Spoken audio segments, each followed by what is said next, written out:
Welcome to the Tabletop Treehouse, where we like to take Barbie and G.I. Joe and make them fight. Folks, it's always good to have you back up here. My name's Dennis. I'm Chris. And, we got another door here to step through today. It's the one with the shield with the writing on it, right? Yeah, I'm still kind of curious what language that is in, but, yeah, why don't we go through and take a look, right? I mean, maybe it's in the dark language of Mordor. Mordor. Can't be that bad. We'll take a look. Yeah, let's go take a look. I'm sure it's fine.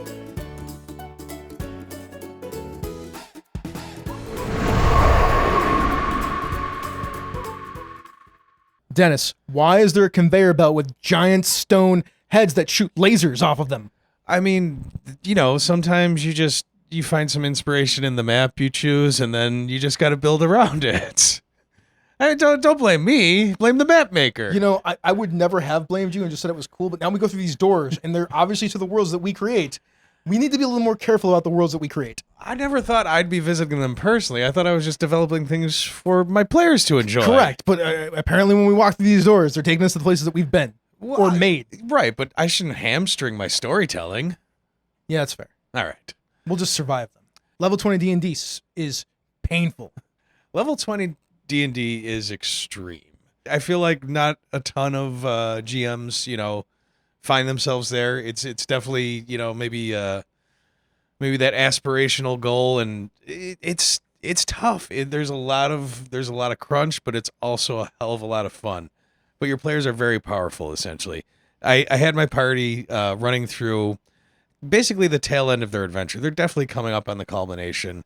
They're looking for these lieutenants of the big bad. Okay. Tracking them down. They've already dealt with one. They find the other guy they know he's staying in this kind of factory lair that he's built.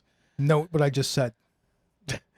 They some investigation. They learn that he has this recharging period that he goes through. So he's kind of down, for a bit, and maybe they have an opportunity to sneak in and get at him. Oh. So they lay low for a bit. They find their way in through a back door, bypass a good amount of the dungeon, to be fair. Everybody loves a back door. Right. And then they made their way further in, eventually encountering, various denizens that that Primus, this lieutenant, had set up in place. Through some bad rolls and decisions of their own, Primus basically became alerted to their presence. Unbeknownst to them at the time, he was like, well, I'm going to hop off my recharger pod and prepare for this battle that's coming. He was the Primus, but he wasn't the big bad. He's just Prime. Right, yes. That's hilarious. The levels of primality, right? Maybe primality. I don't know. Is that a word? What's the big bad guy's name? He's called the One. Okay, so right? So yeah. So are they the same person then? The Primus and the One. There can be only one Primus, but there can be only Prime Oneness. To what the players know at this point, the One created Primus. Oh, interesting. So perhaps there is a little bit of himself. Yeah. Who knows? Who knows? I can't reveal yet, just in case my players watch this. The characters, got into this space where they found the recharging station, but instead of the station itself, they found an elevator shaft. Made their way down, found this big door, got their way through there, heard all these crazy machinery, maybe some conveyor belts. With giant stone heads that shoot lasers. And they might not have done it in his game, but they did it to me. There's plenty of things shooting at them in there. But they made their way in. Lightning bolt, death. Disintegration ray. Just a few. Paralyzation ray. It's a level 20 party. They got plenty of defenses to line up. Yeah.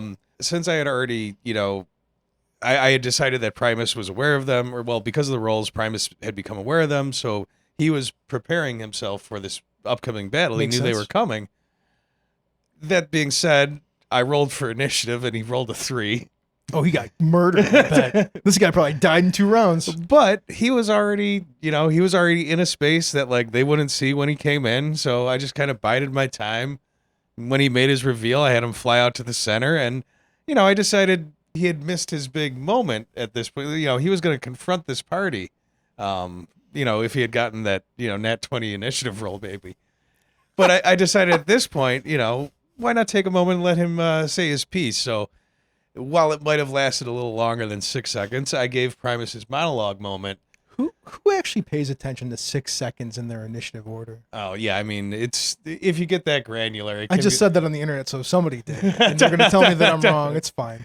well, I get it. you I'm know, wrong. if you're playing raw and it's a more. This was a very narrative moment. Yeah, you know, yeah, this yeah. is a culmination of Oh. a big investigation, a huge battle. He's explaining it to you. He doesn't have to explain it to me because I'm Right, the one that's like, right. you should just narrate your stuff in the middle of initiative because what are they going to do? Yeah, exactly. Like, it's my turn. I'm talking.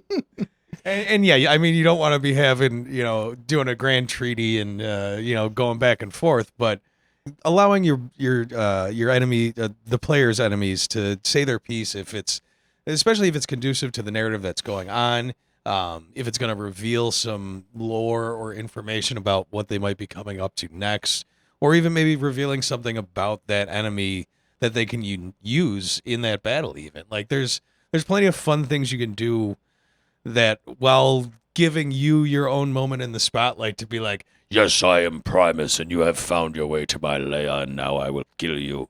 I mean, there was more to it than that, but Very Skeletor from Masters of the Universe. I saw the movie. It was okay. I haven't caught it yet. It's pretty fun. But now I know to step in for the voice roles. I mean, you couldn't have done any worse than Jared Leto. He was fine. Oh, Jared Leto.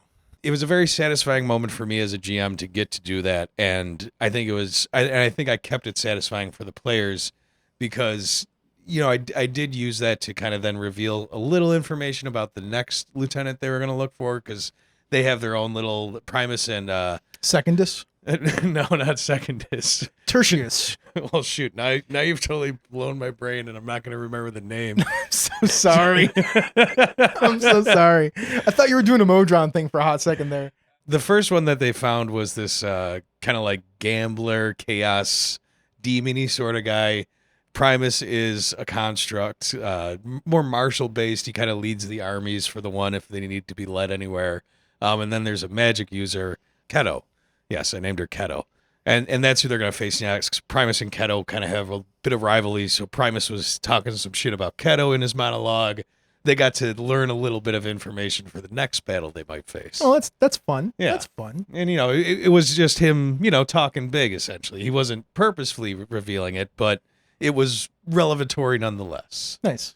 And yeah, I think it's a good way to keep the party, keep the players, interested when it's not their turn, essentially, right? Mm-hmm. That's part of what we're here to talk about today. Yeah. So the question that is being raised by this story is, how do we keep the narrative going during a combat, especially in your turn-based games like Dungeons and Dragons or Pathfinder or Savage Worlds or Daggerheart or Drawsteel? Yeah, if it's not a narrative-based game, this if you're playing something like Powered by the Apocalypse type game, it's gonna be a little more intrinsic how it works. The narrative is part of the game. Yeah, exactly. But for like a turn-based, a more granular, crunchy, there's definitely tools you can use, and let's go through them. Sure, I would love to. A lot of people complain about combat being slow. Yes, and particularly higher level D&D, it can bog down a lot. Everybody's got a lot of skills, a lot of powers, a lot of attacks, Mm-hmm.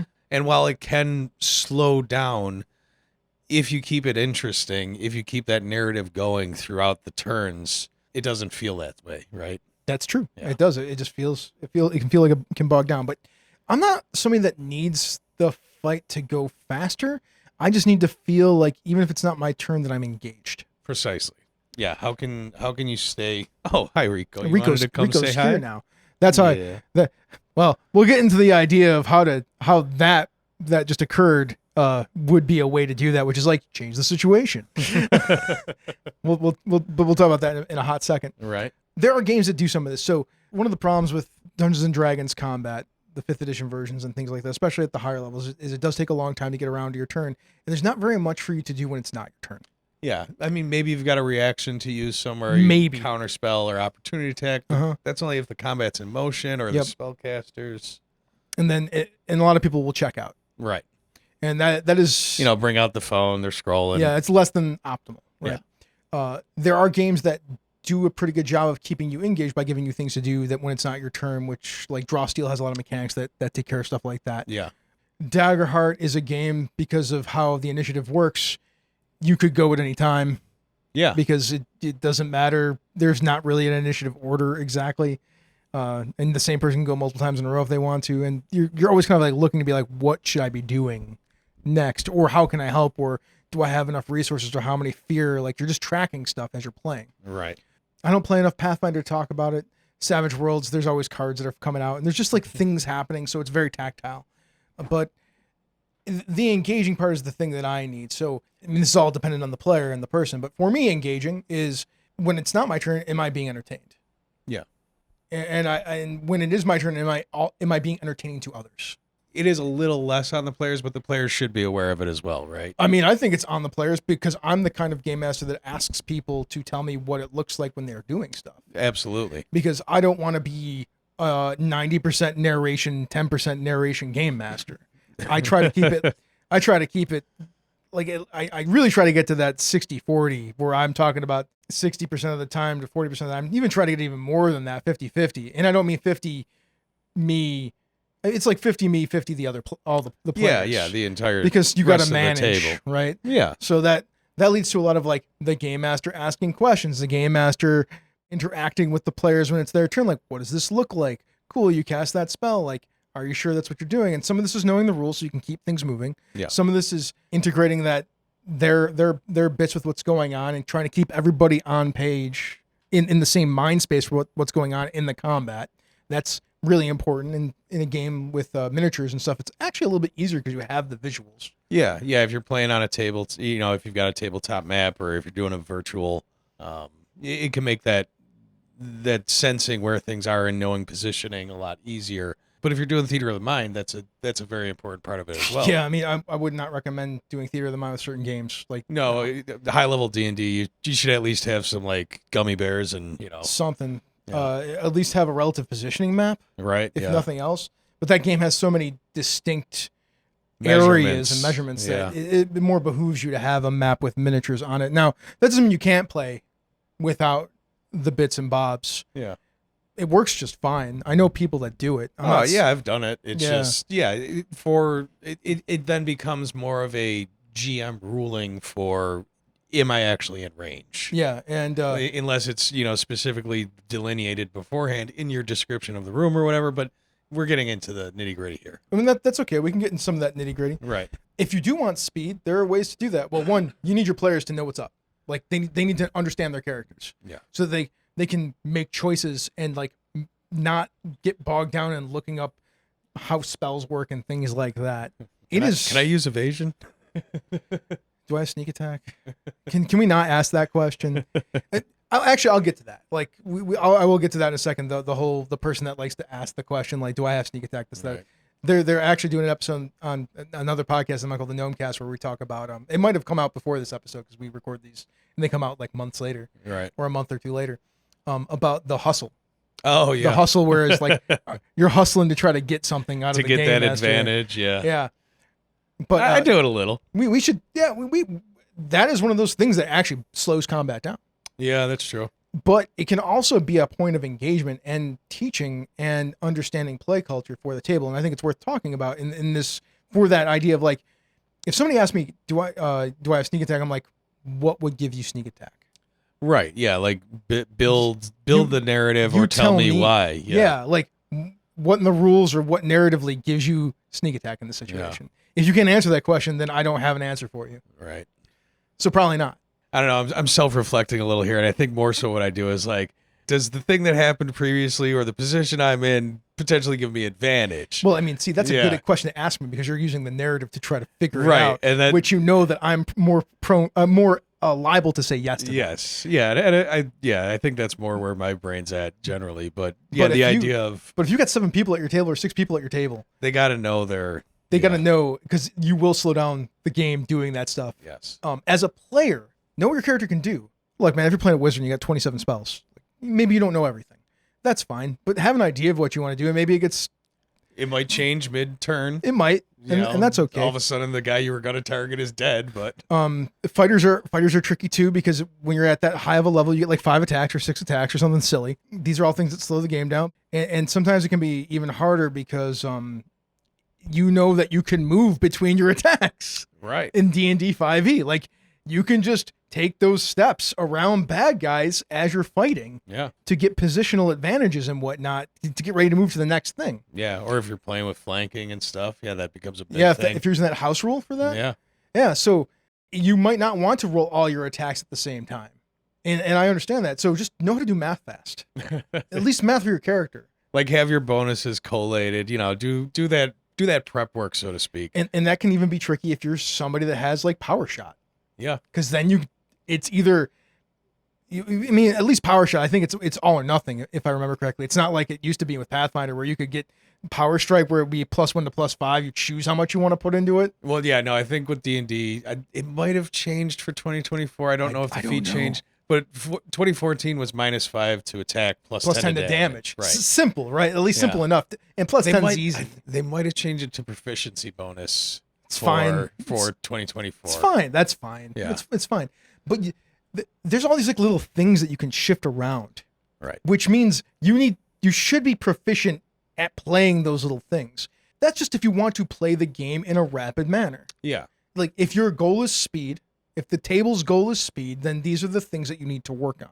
Mastery of the characters and the game master too, because game masters have larger stat blocks at those levels and probably more minions. Right. And I do my best to keep apprised of, what my players have, in their holster, so to speak. Sure. As everybody levels up, I have more, like all the monsters and everything they have more stuff on their pages.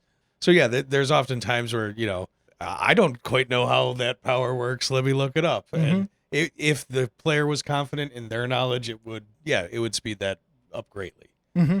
You have a note in here where you don't want high-level D&D to be tedious. Now, Right. Most of my experience comes from those level 12, 13 games. Mm-hmm. So I've run several games, probably like, I think 9 games have gotten into those levels. Yeah. So like I've run a bunch of games in those levels, but never really higher than that because I always stop there because I don't want to play beyond that because I think it's aggravating. It can, well, so It's not fun for me. what I found frustrating was instead of just, running cool scenarios or finding cool hooks for the players to follow, you then also, because D&D is a combat game. It is. You then also have to kind of build, and not all of them obviously, but like for battles that might quote unquote matter or that you want to have an impact, you do kind of have to design around your party's skills. I think you should do that anyway. And it feels, I don't know, part of it to me feels a little like, and yeah, like you want to do things that are going to let them shine. Random example, say one of your players is a silver dragonborn, they have resistance to cold. Throw a few cold monsters at them, let them shine, that kind of thing. But when you have Rico, come on up. Rico's here, man. He's into it. He's into this conversation. Yeah, you like this one. Yeah, good boy. Hello. So do those things to let your players, kind of showcase and shine. But then on the other side, it felt like I need to have monsters that will be able to resist them as well. Uh-huh. And like sometimes it felt a little cheesy. Like, oh shoot, I have to not nerf their abilities, but cancel them out so this monster will last a little longer. So I don't think it's necessarily nerf them or cancel them out. Now, if these are the big bads of the campaign, they probably that's a know. different story. They probably know, and not just the big bads, but if they're the ones that are organizing and getting ready to fight against these player characters that are trying to stop them, they probably know who they are. Right. Yeah. Exactly. So that means they've probably put in countermeasures in place to deal with them. Yes. So you have narrative positioning to do these things. That's a good point. Yeah. It's really fun to point out. It's like, oh man, these golems look like they've been modified with a bunch of fire spells and also cold resistance. Right. Because they know who you are and they're specifically targeting you. Yeah. Yeah. And like, oh no, they know who we are. Well, and I did do that at one point. They were being tracked down by a rival government back before they were ever in this position they're in now. And yeah, essentially, they did research on the party. Then they developed a team to specifically go after, and they had like 3 guys who could counterspell because all my party could cast spells. Sure. And I was like, well, they're going to need that defense. I hate counterspell and silvery barbs. I think they're like the worst spells ever. Silvery barbs, I'm not a big fan of. Counterspell, I don't have much of an issue with, but I don't know. It's just one of those things. It's because it's like you basically, I'm gonna cast this 7th level spell, and then somebody counterspells it. It has like a plus 25 Arcana, and then it's just gone. Right? Yeah. It just feels bad. Yeah. Because it's like a null Like it becomes a null state of action. Yeah, which of a resource that I only have a limited amount of. yeah. Now, people out there that like counterspell, that's fine. Like I actually have no problem with what you said. Like you like counterspell, that's good. I just have an argument against counterspell. No, absolutely. And I think part of what it is D&D is also a resource management game. Yep. And that's one of the ways to manage the player's resources. It is to get them to use counterspell or to use counterspell against them. It's true. There's obviously tons of other ways to do it. If you don't like counterspell, there's plenty of other ways to burn your player's resources. Is my problem with legendary resistances too. Yeah, legendary resistance can be a little feels bad. I mean, it's the same thing as counterspell. Yeah. Sorry, that just don't work. Yeah, right. I mean, although it is cool when the fighter does it, like when they have Indomitable. Although that's just a reroll. Indomitable just lets you reroll your saving Yeah, that's throw. true. Those are the things that's like, I counterspell, then I counterspell, then I counterspell, then I counterspell. Like, you can get like a counterspell chain. Oh, yeah, you've got enough casters sitting around and with all their reactions left. And it feels silly. Yeah. And then there's memes about it on the internet. I feel, I don't know if, they got to just be house rules, but I've definitely seen house rules of the idea of like 2 and done. Like, sure. You can cancel one counterspell. You can't cancel, Cancel the counterspell? Yeah. I counterspell the counterspell? Exactly. I counterspell the counterspell the counterspell? Right. High level D&D's tough, man. Yeah, but it is very fun. Like you have these, I mean, D&D characters to begin with are these heroic fantasy, larger than life. But when they're level 20, they're like near gods. gods. Yeah, they're demigods. And it can be really, like one of the funnest things. And I've only really had an opportunity to do it once or twice with them being level 20 and kind of where they're at. Mm-hmm. But throwing like old mobs that they had trouble with. Oh yeah, and watch them get mowed down. Oh no, a black ooze, and then they just like they just look at it. One spell, it's gone. So that is a satisfying thing to see happen. Yes, it can get slow. Yes, it can get tedious at times. But like you're saying, you can do these things in preparation, player side or GM side, to just help make all that go smoother. We'll be back after a word from our fantasy ad sponsor, Keebly's Pocket Pantry. Welcome everybody to Hobble's Black Market. Today we have this right here. Keebly's Pocket Pantry, a wonderful little item we'd love to show all of you at home today. Or, maybe in your hovel. But yeah, we have this wonderful opportunity here. It's got some amazing, amazing properties, if I'm to believe what's been told, yes? Yes. It has all kinds of food inside of it. It may look small, but it packs a mighty feast. What do you call one of these things? It's kind of like a gourd or... a cornucopia. Cornucopia, that's right. I always see them at the table around fall. I suppose we should start demonstrating what's in here then, Yeah, right? yeah. Anything come to mind? Well, I know that there's some lemon boss, not lembus because we are not infringing on copyright, but lemon boss. Let me just see if I can't get some there. Well, hopefully it's got some delicious lemon flavor at least. I gotta reach. Oh God, my shoulder. Wow, that's very deep. It's very deep. It's a problem. Rico is on top of me now. But look, some lemon boss, and I think there's a whole loaf in there. In fact. You know what? Let me go back there and see if I can't find it. Oh, yeah, because, maybe a piece for each of us. Don't hurt yourself. It's deep in there, but I found this whole loaf of lemon boss. That's quite impressive. Lemon boss. Now, that'd keep you going for quite a while on the road. Quite a while on there. I mean, you might get diabetes, but, Well, I mean, no, it's got everything a growing boy, girl, goblin might need. Gnome. Elf. Take your fantasy race. Minotaur. Yeah, anything. It'll get you where you need to go. The lemon boss. I think there might be some cookies in there too. Oh yeah, Keebly does always seem to have cookies. Does seem to have cookies. You want to go in there and grab a cookie? Do you think it's no? It wouldn't be our cookies, right? Our cookies. I mean, we've always got the cookies. What? He wouldn't have stolen our cookies. He might have stolen our cookies. You should check. All right. How far? I had to reach pretty far. What is that? I don't know. Oh, it sounds gross. The squishes sound bad. Oh, geez. Wait, hang on. No, that feels, I think that's a chocolate chip. Hey, all right, success. Hey, look, a cookie. It's not even eaten. How exciting. And that might be stolen from somebody else. Yeah, it doesn't look like one of ours. No, yeah. All right. What else should I go in there and try to grab? I do remember Keebly saying something about his mom would always bake him a roast cockatrice. Well, let's see if I can't find a roast cockatrice. Let me just move that out of the way. Maybe some corn or something. Get off of me, whatever you are that's not dead. There's. Oh Lord. Well, look at that. What the hell? Oh no. Keebly! Oh man. Keebly, you're not supposed to eat the product. What are you doing, Keebly? We guarantee that any pocket pantry that you purchase for the home will not be, pre-eaten. I think that's just a in-studio problem that we're dealing with right now. But folks, again, this wonderful opportunity can be yours for, a very modicum of a price. Only 37 gold pieces in 3 monthly installments. 3 easy installments. And I mean, yeah, the months, those are a little more nebulous, but we'll deal with that. The paperwork will come to you in the mail. Mm-hmm. But yeah, I believe if there's anything else. No, I mean, there is there's some warnings. We should let the folks at home know. Yes, the Keebly's Pocket Pantry may attract hungry children. Yep. Kender. Aren't they like children? Well, half and half. Huh. This way, that way.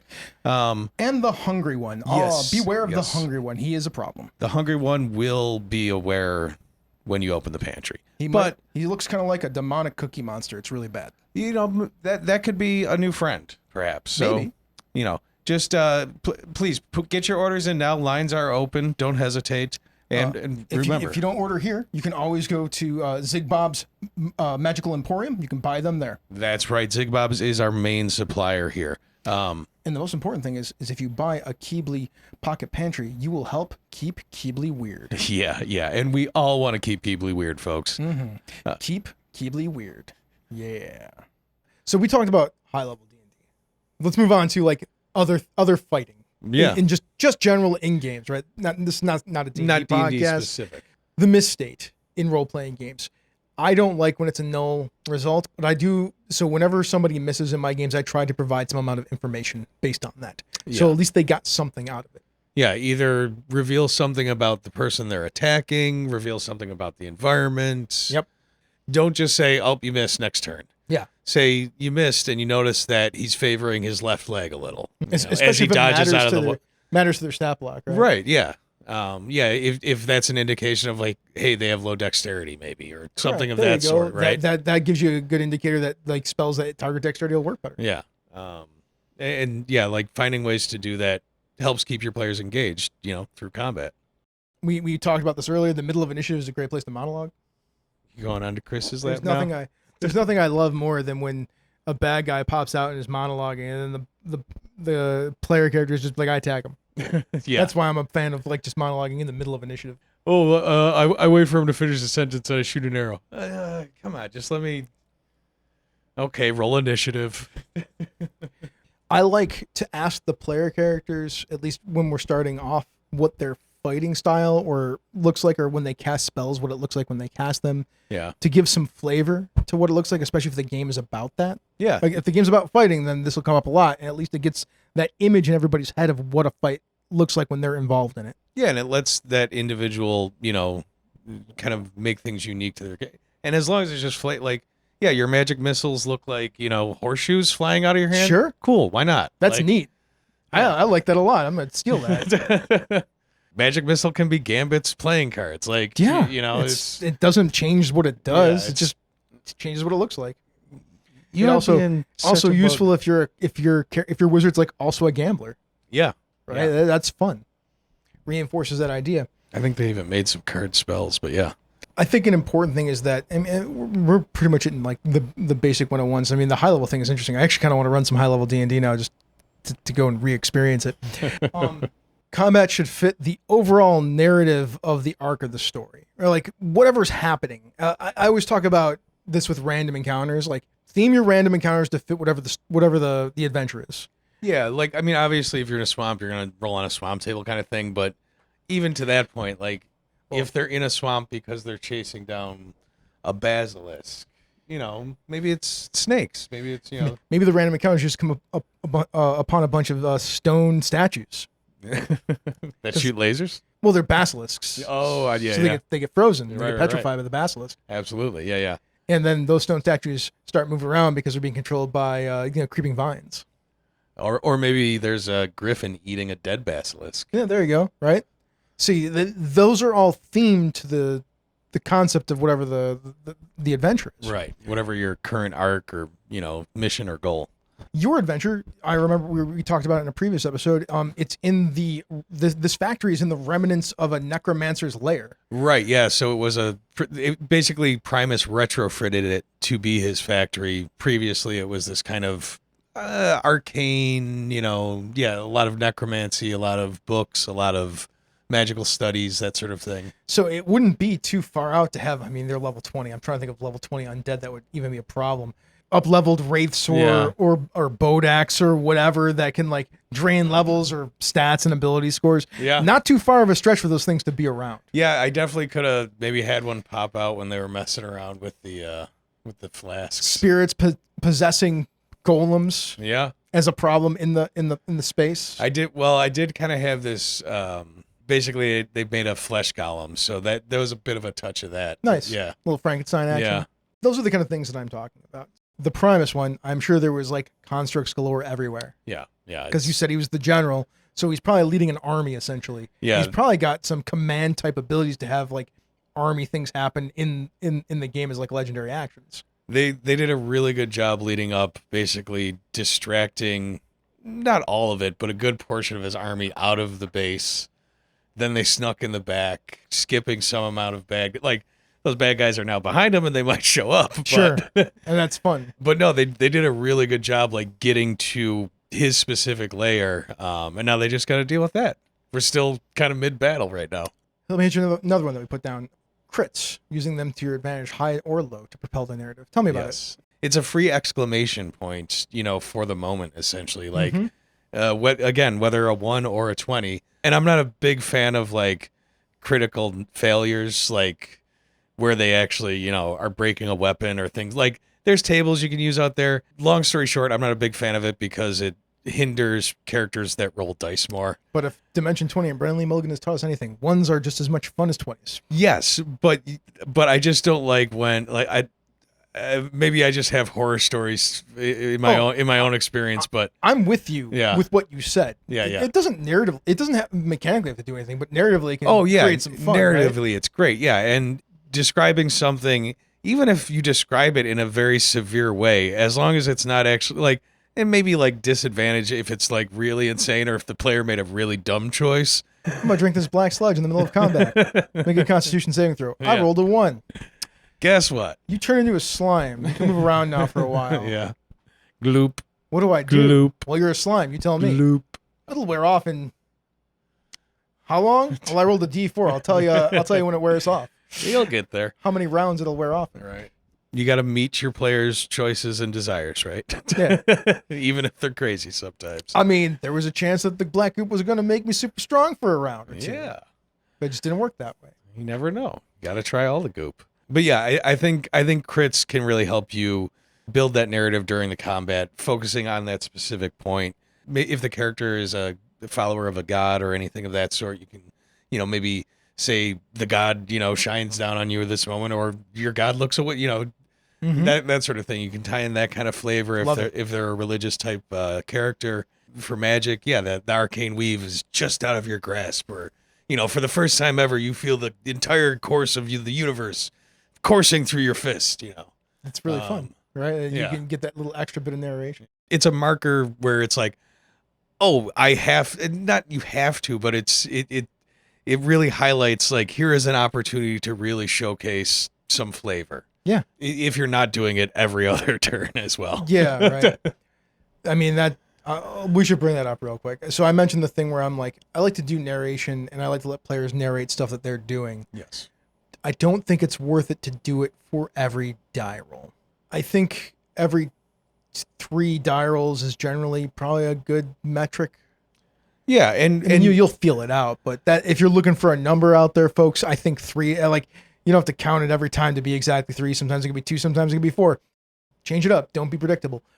Well, a lot of times what I'll end up doing is, so my home table can get very big at times. Like sometimes I'm playing with 6 players. Yeah. When some people can't make it, or if we're doing like a little offshoot and I have a smaller table, usually I'll just do a little recap after a round. Yeah, that helps too. If there's not, if there's not a ton of monsters in the initiative order kind of thing, it's just like, all right, so first up, Jackson runs over and he slashes his sword, and then, Bartholomew launches a firebolt at the goblin. Then the goblins rush forward, and you just go kind of narrate the scene after everyone's done their roles. Yeah, it's a great trick to use. I do it all the time. Sometimes it's after everybody goes. Sometimes I'll wait for 2 to 3 people to do it, then I'll recap. Yeah, if it's a bigger group, you kind of keep that momentum going mid round. Yeah. Sometimes if it's just a bunch of misses, I'll just wait until something interesting happens. Right. Or I'll wait for the miss that feels like it has some narrative impact, and then try to drop some that, or ask them what it looks like as they how they fail in that moment, because failure can teach us as much about a character as success. Absolutely. It just doesn't have to be every time. Yeah. Whatever feels right for the table is usually the best thing. Whatever keeps them engaged. Like I said, speed is not as important as engagement, in my opinion. No, and that is something, to kind of make note of is as you play, obviously if it's your first time sitting down with a group, you're going in a little bit blind perhaps. If you're longtime friends, it's different, but over time you're going to learn what engages your players. You're going to see what they, are drawn to, what sort of thing, like, oh, one of them's a treasure hound. One of them, wants to map out the entire country. So, and you find those hooks to keep your players engaged and, drop little hints here and there where you can. We're going to get into some of the ones that I think are the most important now. Like these are my secret sauce ones anyway, the ones that I use. It's about the environment. The environment needs to be important and interesting to whatever is happening in the combat. Now, It can be as simple as we're in this 20-foot room, 20 by 20-foot room, and there's a 10-foot by 10-foot hole in the middle with the 7 goblins that you're fighting. Right. Or 7 mob monsters that you're fighting if we want to get away from goblins. Goblins are people too. That becomes a whole grappling. Just putting the hole in the middle, especially if the monsters can push you or slide you around. Yep. The whole fight is different because of that. Oh, was it? Draw steel does that Yeah, really draw well. steel, yeah. Getting pushed into a pit. Pushing people around. That was a fun mechanic. The whole game is different because of just that little change. Yeah. So thinking about environments and how they can change, we'll talk about change in a second, but thinking about how your environment can impact your combat matters a lot. Like when you talk about CRs or balance or things like that, a lot of times they don't take into account environments. Daggerheart does. Good on Daggerheart. Like that's kind of a fun part of that game. Yeah. But Draw Steel absolutely does. Right. I'm pretty sure Pathfinder 2 does from the stories that I've heard from people telling me. I haven't played much, yeah. I haven't played much of it either. But your environment matters. Just that one simple change that I mentioned in that one simple combat changes everything about that fight. To this point, I play a lot of video games, so I'm going to bring them up occasionally. Sure. There's a D&D game called Solasta. Solasta and Solasta 2. Yes. I haven't played Solasta 2 yet. Solasta's great. Solasta's also brutal. Yes, but so like I've been playing D&D since I was like, I don't know, 12 or 10 or something, so 30 years. It took this game that I played, I don't know, 5 or 6 years ago when it came out, maybe a little longer now. The way that they implemented the environment and elevation, right? And the ways you could interact with it and the things it could do, it changed how I ran battles. It matters. It was a very like, boom, eye-opening, brain explode kind of like, I've been wrong this whole time. Not wrong, but you understand. Yeah. In conjunction with this concept of like make pieces of your environment matter to the fight. Yeah. It's changed the environment after or change the parameters of the combat after a period of time so that you don't get bored. Yeah, don't keep everything static. Yeah, I have examples. It's usually in the third round is when I usually do this kind of stuff. Is in D&D anyway. In other games, it depends on the game and how the flow is going. Yeah, I mean D&D. If you're still in combat third round, it's either a very tough battle or everyone's rolling terribly. Yeah, and that means things should change. Yeah, because it'll make things more exciting. It'll refresh the fight in a lot of ways. Right. And what I mean by that is, for instance, if I have a dragon, I often won't let the dragon breathe until round 3 because that'll change the fight. Interesting. I've run probably 5 or 6 dragon fights in my life, like big dragon fights. And like it was the end boss battle of a thing. They were fighting this dragon in this mountain that they've been dealing with for like the entire campaign. His city of people, his city of dragon folk and dragonkind and kobold ninjas and people like that. Round 3. He breathed and hit. They had like NPCs there with him and everything, like their allies and whatnot. Hit 10 of the 11 characters that were there, and almost everybody was unconscious at that point, dying. and things changed, right? Like that changed the complexity of the fight, and then another player character had a thing that they could do that saved everybody, but it cost them a ton. There you go. But like it changed the fight. But I do that in all kinds of things. Like you have the people come in from off screen. You have the building wall explode for some reason. Like somebody does something where like you've already set it up that like there's powder kegs that are like over there and they caught on fire and nobody did anything about it, so it blows up. Right? That's an environmental thing that is occurring in the fight. That's what I'm talking about. Stuff like that. Yeah.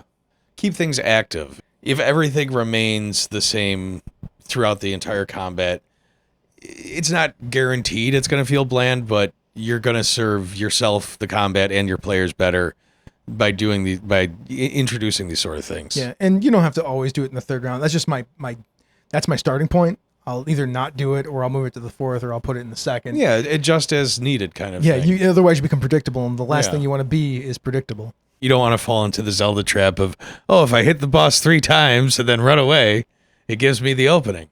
I mean, it's not, that's a skill issue. Right. That's a skill thing, because you still get good. Get good. You want to be better at this stuff? Work on describing things. Yeah, you can do your own kind of homework essentially. This is a deliberate practice moment. Yeah, you can deliberately practice this skill at getting better at describing things. Yeah, read descriptive fiction. Yep, that really helps with that. Even just fantasy books. Like I read a lot of lit RPG lately, and I get plenty of ideas from there. Right. There's all sorts of wild stuff happening in those things. Yeah, Dungeon Crawler Carl, if you're not familiar. I mean, the later books, you need to understand that is probably pretty good stuff for like higher level D&D, because those people are they're superhuman, right? And D&D characters at those higher levels are superhuman. So absolutely, they're giving you some pretty good indications of what maybe these characters could look like. Yeah. Watch high-end GMs do it, and you don't have to copy them exactly, but it's not a bad place to start. I mean, people get good by mimicking other people. Yes. Especially people that are good at what they do. Yeah, watch some actual plays, Dimension 20, Critical Role, take your favorite, Legend of Evantris, I think. Yeah, Legend of Evantris has their own actual play. Not Another D&D podcast. You can go back and listen to if you're into comedy stuff, listen to the McElroys. Yeah. Adventure Zone. Right. There's Rigmarole's pretty good. That's a newer one that a lot of people don't know about. That's really well produced, and they have decent stuff. The new D&D Dungeon Master's actual play. Oh yeah, I haven't actually caught that yet. It's pretty good. I mean, they have an excellent game master. I forget what her name is offhand, but she's fantastic. Is it a Bria doing it or not a Bria? No. I mean, Worlds Beyond Number. Yeah. That's a Bria. Yeah, Bria's run. I mean, she just gave birth to a kid, or so she's not game mastering Solari right now, but Lou's about to run another game of something over there. Cool. Lou Wilson. So, but Brennan did the whole. The witch, the beast, and the oracle, or whatever, the wizard, the sorceress. I forget what it's called, but that one was pretty good. I mean, these are all different styles. Yes, which is what I'm really getting at. Is like these are different styles of game being run by game masters who also have different styles, and sometimes it's even the same game masters running different styles of game. Like Dimension 20 is a comedy game with a bunch of improvisers. Brennan's running Critical Role, and it's very different. Yeah. And still good. Something just occurred to me, kind of maybe picking back off the same idea. Old radio plays, or current radio plays, even. Yep. Like, because they're kind of coming back into the... There's audio drama's been around again for a while now. Yeah, it's coming back into the milieu. Go find your Lauren Shippens, The Bright Sessions. There was Ars Paradoxica is a really good one if you like time travel stuff. There's Midnight Burger, which is really good. The White Vault if you like horror. I could go on and on. I love this stuff. I'm doing this off the cuff. I hit a nerve. Well done. I was like, well, yeah, I've listened to one or two. You're like, I gotcha. I mean, unsurprisingly, it's a thing that I really like. There you go. Since I like editing audio. Yeah. I'm generally impressed by it. Watch action sequences in action movies if you want to be better at describing combat. Yeah. It's the same as listening or reading books about action sequences, but if you watch them, but after you're done watching them, think about how you would describe that action. Like, what is the verbal description of the action you just watched? That is actually a way to practice describing fight sequences.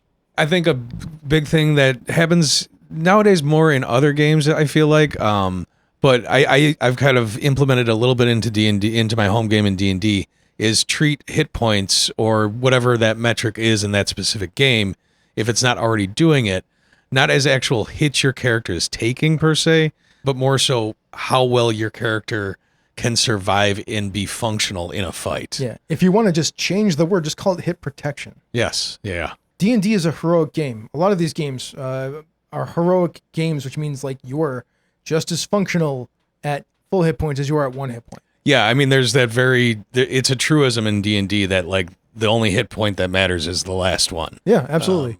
So rather than be like every time your character is taking, or as a GM you're attacking your player and they take a sword hit, you don't need to describe as like blood gushes out of their side, or it's still advantageous to say they're getting hit here and there, but you can describe a hit as just them being exhausted from dodging out of the way of these attacks. Or blocking sword strikes. Yes, exactly. Or if you're wearing heavy armor, like you're just taking the hits on your armor. It's not going through your armor, but you're getting rattled inside of that armor.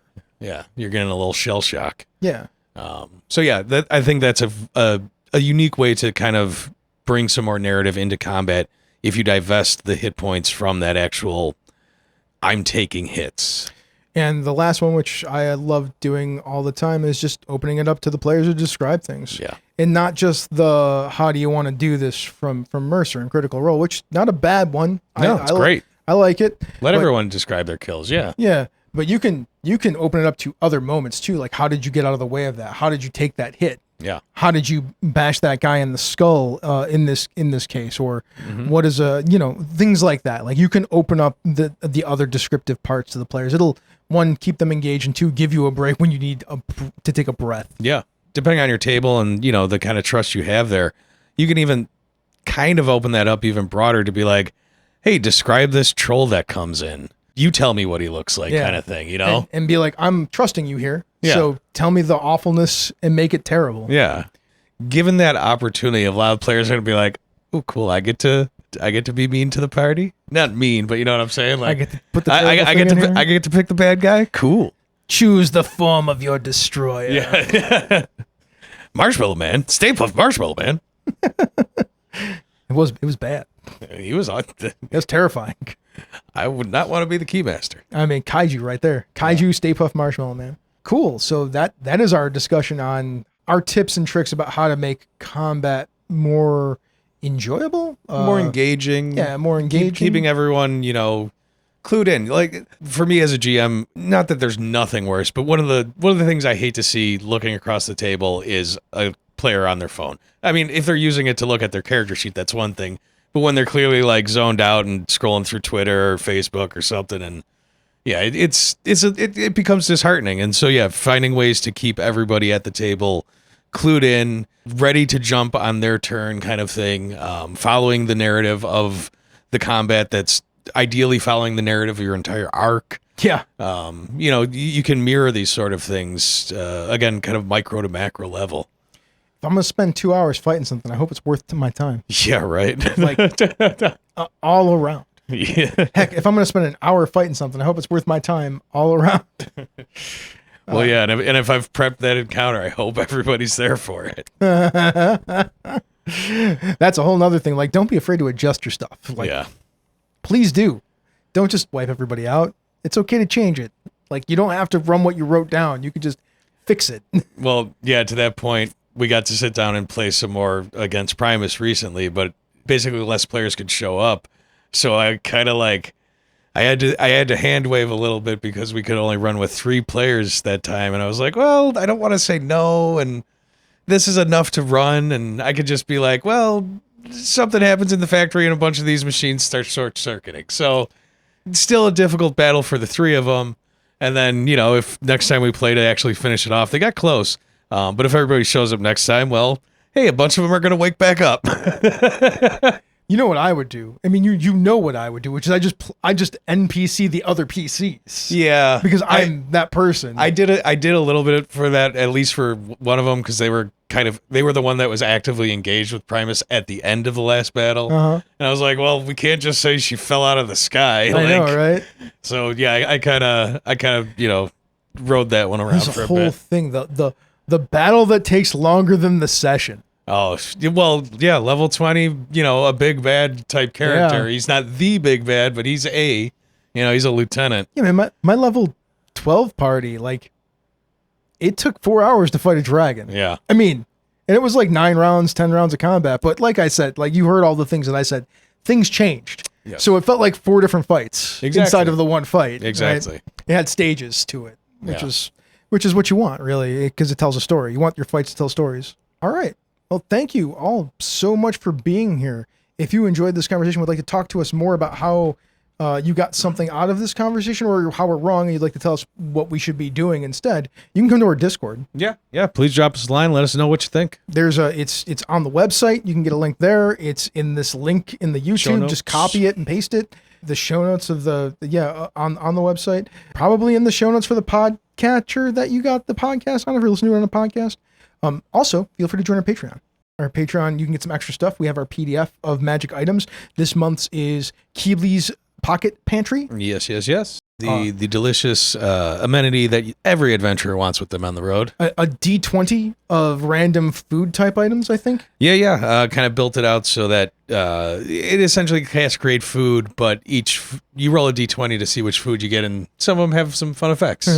If you would like to get yourself a Keebly's Pocket Pantry like card sticker thing, you could just go to our Redbubble store. So, and then you could buy the sticker, put it on a card, and then just hand it to your players. Be like, here's your Keebly's Pocket Pantry, and it can just feed people for days and days and days and days. Yeah. I mean, it's refreshing. You can buy other stuff from the Redbubble store. We got stuff up there. Yeah. You get these shirts. Yeah, these shirts right here. There's more types of shirts than this. There's the color version. There's the black and white version. There's all kinds. All right. Well, that's everything for this week. We will catch you soon. So you all have a wonderful rest of your week and go play some fun games. Thanks for coming up to the treehouse, folks, and have a safe trip down. Not down the ladder? Back down the ladder.